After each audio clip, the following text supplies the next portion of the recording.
தாய் தமிழ் உறவுகளுக்கு வணக்கம். நாம் தமிழர் கட்சி திடீர் சாலை மறியல், காவல்துறை பதற்றம் என்ற தலைப்பில் இந்த காணொளியை காண்கிறோம். நாம் தமிழர் கட்சி திடீர் சாலை மறியல், காவல்துறை பதற்றம் என்ற தலைப்பில் இந்த காணொளியை காண்கிறோம்.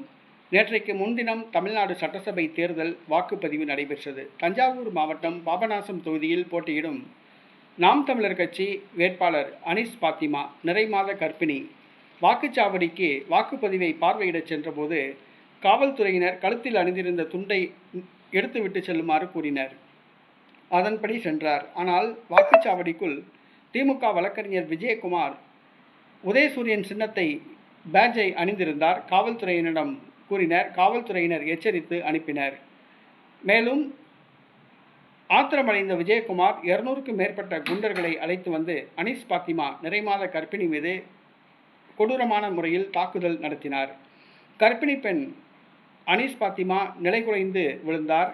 மருத்துவமனையில் அனுமதிக்கப்பட்டு பரிசோதனைகள் நடைபெற்று வருகிறது. ஆனால் காவல்துறை இதுவரை குற்றவாளிகளை கைது செய்யவில்லை. அம்மாபேட்டை காவல் நிலைய காவல்துறை திமுகவுக்கு ஆதரவாக செயல்படுகிறது.